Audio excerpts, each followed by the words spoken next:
हरे कृष्णा, राधे राधे। भक्तों, आज हम आपको बताएंगे अशुद्धि में श्राद्ध की थाली हम किस प्रकार निकालें। और श्राद्ध में बनाए भोजन का भोग हमें पहले लड्डू गोपाल जी को लगाना चाहिए या पितरों को। तो भक्तों, हर घर में पितरों के निमित्त दान, तर्पण, पिंडदान जैसे कार्य किए जाते हैं, जो कि हमें करने भी चाहिए, क्योंकि इस समय हमारे पितृ धरती पर होते हैं और वह अपने परिवार के सदस्यों से मिलने आते हैं।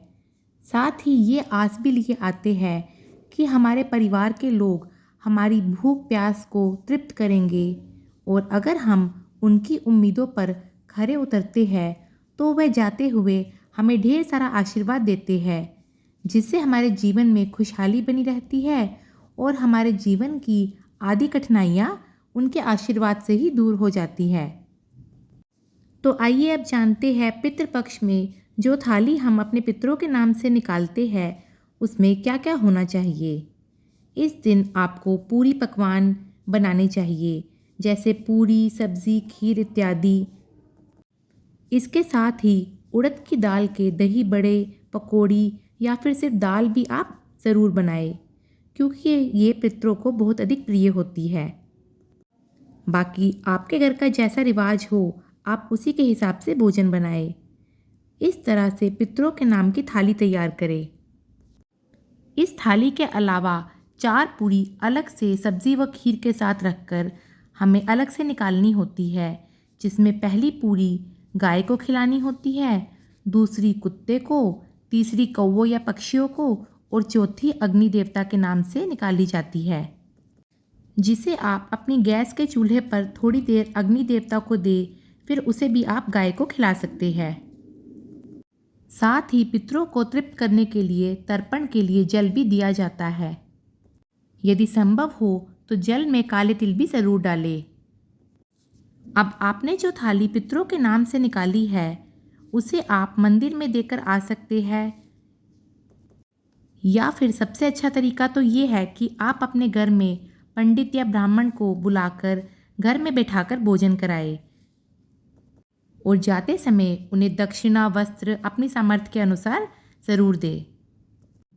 अच्छा, अब जानते हैं अगर घर में एक ही महिला है और उसे पीरियड्स हो जाए तो ऐसे में वो श्राद्ध की थाली कैसे निकाले। तो देखिए, ऐसे में आपको श्राद्ध का भोजन बिल्कुल भी नहीं बनाना है। आप अपने पति, पुत्र या किसी भी घर के सदस्य से जिससे आप श्राद्ध करा रहे हैं कच्चा सामान निकलवा सकते हैं, जैसे फल, मेवा, मिठाई, पानी की बोतल आदि। इसके साथ आप दक्षिणा रखकर मंदिर में ये सामान दान करवा सकते हैं। और फिर आप अमावस की तिथि के दिन अपने पितरों के नाम से थाली निकाल सकते हैं। तो अब जानते हैं पहली थाली पितरों की निकाले या ठाकुर जी की। तो देखिए, भगवत गीता के अनुसार श्री कृष्ण के मुख में सारा ब्रह्मांड समाया है। दैत्य, असुर, पितृ, सभी प्रकार की शक्तियाँ, सभी कुछ उन्हीं में समाहित है।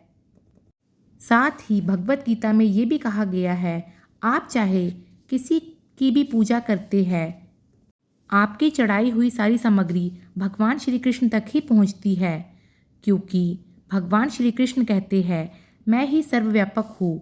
तो इसीलिए पूरे ब्रह्मांड के मालिक हमारे श्री कृष्ण ही है। तो इसीलिए कोई भी त्योहार, तिथि क्यों ना हो, पहली थाली हमें अपने ठाकुर जी के लिए ही निकालनी चाहिए, क्योंकि जब हम भोजन तैयार करते हैं तो वो सिर्फ भोजन ही होता है, परंतु ठाकुर जी को भोग लगने के बाद वह भोजन महाप्रसाद बन जाता है। और जो कोई भी प्रभु का प्रसाद खाता है वह तृप्त हो जाता है और अंत में मोक्ष को प्राप्त करता है। तो इसीलिए प्रभु का भोग हम और हमारे पितृ को संतुष्ट करता है। इसलिए हमें पहली थाली प्रभु के नाम की ही निकालनी चाहिए। बाकी हर घर के अपने रिवाज होते हैं।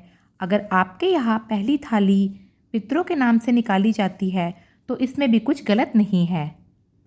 इसके अलावा हमें श्राद्ध पक्ष में तुलसी पूजा व पीपल पूजा भी ज़रूर करनी चाहिए।